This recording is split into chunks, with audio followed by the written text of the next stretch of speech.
Hey, here we are again, showing the other half of the plot 2 for you guys to see what we're up to here. So on this side we have the cat tunnel. It's a 17-meter long cat tunnel, with you can fit in 4 beds. I think it's 5 and 5.8 meters wide, and it's a little bit taller.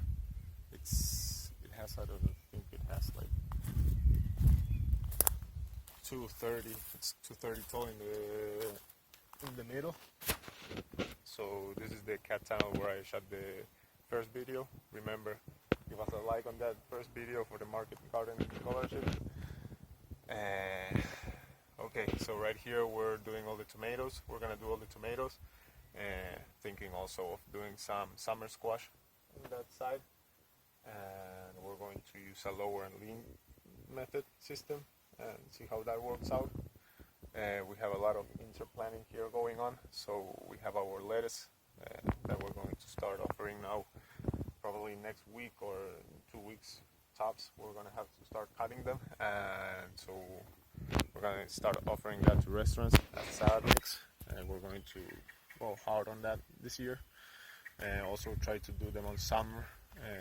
Most people here in the island stop doing them in summer, so I think that there's the window that we can take advantage of.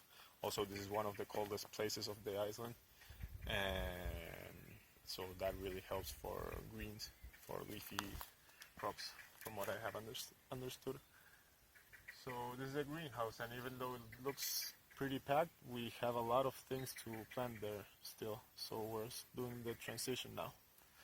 And also adding a lot of compost. This is one of the places that we want to add more of the compost, because we see you just simply produce a better product, a more stable product. And okay, so there we have, inside here we have 3 16-meter beds, because we have a little spare space on the other side. And here we have, so let me explain those hoops.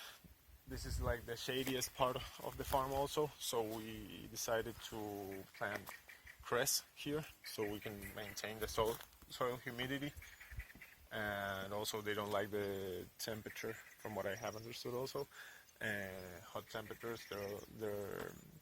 they would go to seed really fast, so we have these systems, these low tunnel systems where we have sprinkler irrigation here. I have to make that a little bit better because it's not the best system, and so I can individually irrigate this part and give it as many irrigations as I need during the day, and don't have to soak up the soil that much, especially now in winter. Okay, so we have the well here, and water here is where this place used to be called the lagoon. So it's La Laguna, and so we have the water right here. It's 50 centimeters underneath our feet, so the soil is wet underneath. We just have to irrigate the top, so we have some moisture on the top and maintain the bacterial life irrigated. So that's something I heard today in the podcast.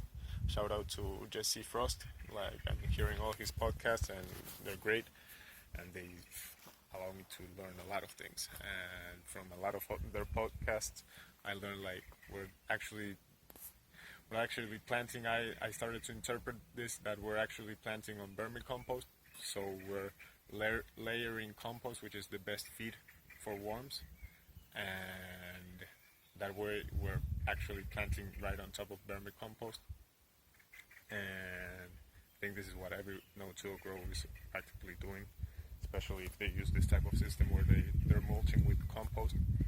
And also, so then now I'm starting to look at my water regime more of like what I heard today in his podcast. Like, we're not irrigating the plants, but we're maintaining that humidity in the soil for the bacteria and the life to thrive and feed our plants. So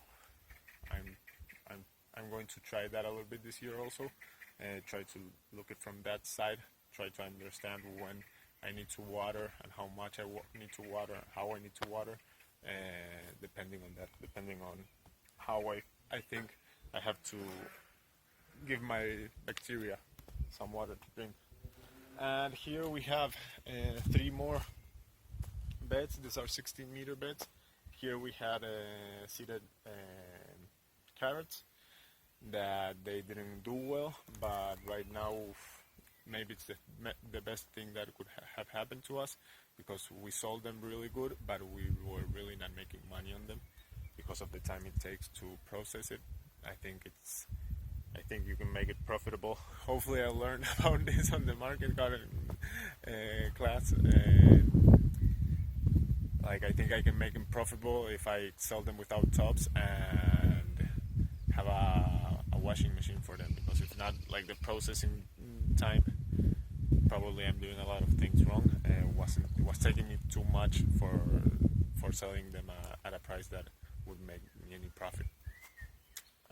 But well, that was a good thing, because right now what we're doing is planting all the leaves here, and so we'll start here, then we'll transition as the summer starts.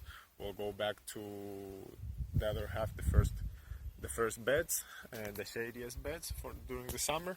Probably give it another try, maybe with carrots here, because I like to grow them, and hopefully I'll learn how to do them profitably. And in the summer I can do it also as a intermediate high rotation crop. If I can make them, I can do them in 90 days. And so I was lucky with this because it forced me to put my greens in here. So this is a little bit of what we have going around here. Also, okay, so we're also maximizing every square meter. Right here we also had some lost ground, just this area around back behind the caterpillar tunnel, and just to prepare it fast, and because I have some seed potato that I also want to try planting a little bit of that for later on if I go bigger scale. Something also that really sells here. I think everybody eats it, and if you can have great tasting potato, people really appreciate it. And you don't have to make it as such a huge scale thing. So yeah, we just layered on organic material, and we're gonna seed some potatoes and maybe put a little line of basil here, so we can harvest from there. So like make the square meter pay his rent, but also allow some space for testing. And the last thing that I wanted to show you that I thought about yesterday, so here there's this little structure that was already here, and that the guys that were working here made it before they left, and so they use it for kind of like a tool shed. But I'm actually thinking maybe of ripping off the roof and taking advantage of the structure and putting on some plastic here, and maybe put my nursery in there, or maybe even grow some crops there, or I'll see what I'll do that, but I'll try to make it pay rather than being just a mess, and reduce my mess and put tools in another place. It's like not so important to have them there, and maybe I can do something interesting. So okay, so this is the other half of plot number 2, and remember to give us a like on the videos for the Masterclass scholarship, and thank you.